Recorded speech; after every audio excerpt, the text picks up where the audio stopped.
Working 9 to 5. Just kidding. Well, I did work 9 to 5, but singer I am not. But tonight we are making Dolly Parton's Dixie Stampede soup with chicken because we're going to make it a dinner meal. Let's get to it.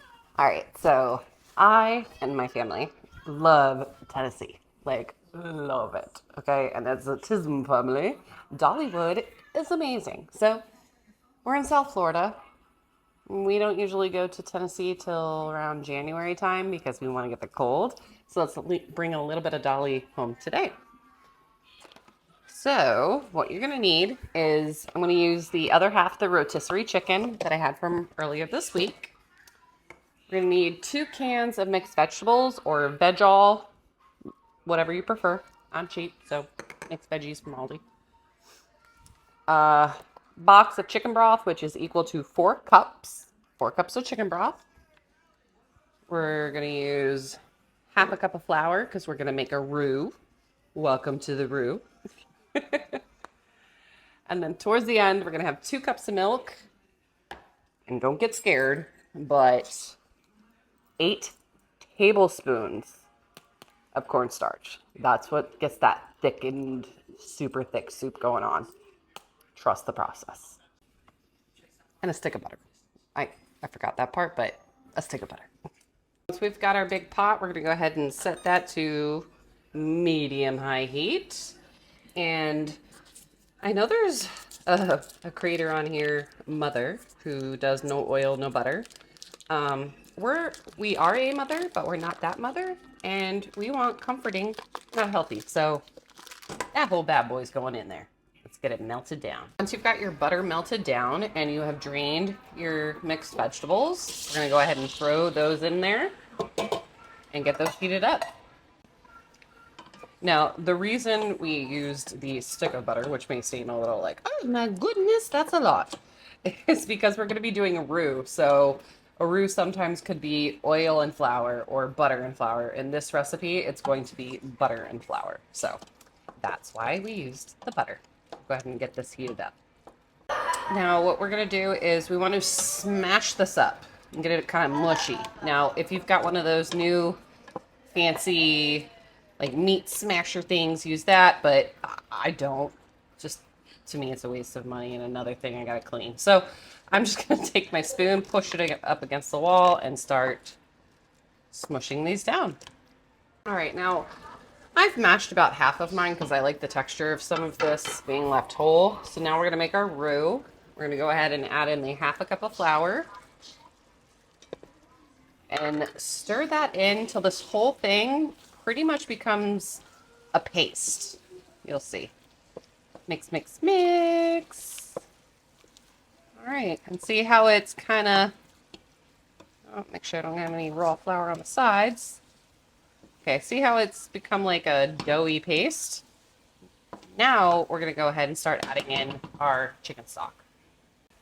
Okay, so I like to add a little bit at a time, giving this time to kind of like thicken up. I don't know why. I've tried it before where I just poured the whole can in and it just took forever for it to become a really thicky soup. So now I just poured it in a little bit at a time. So you're not shocking the heat in this pot as quickly. So this process is a little faster.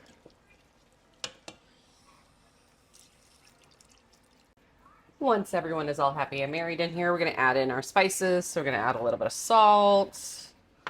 I don't have white pepper. I have black pepper. The recipe calls for white pepper, but pepper's pepper at this point. So add that in. And then you're going to want to add garlic and onion powder. I mixed mine together because I've never used one without the other. And then we'll mix those in. Once we have our spices, then we're going to add in our leftover rotisserie chicken into the pot and give that a little stir. Now, if you like a watery soup, stop here.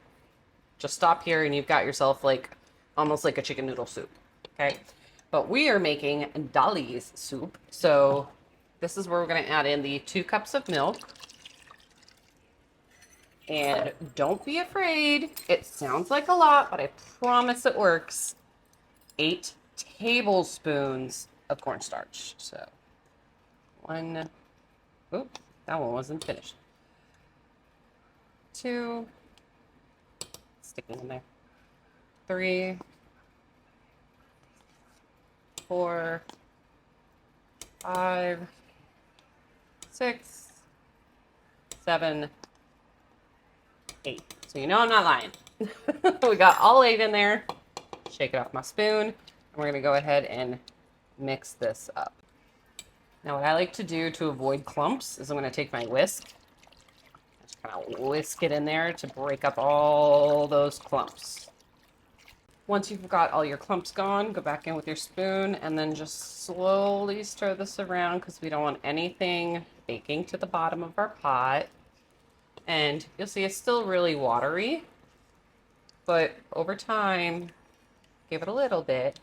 Love her and let her be while you're stirring, and you'll start to see it thickening up. I'll show you.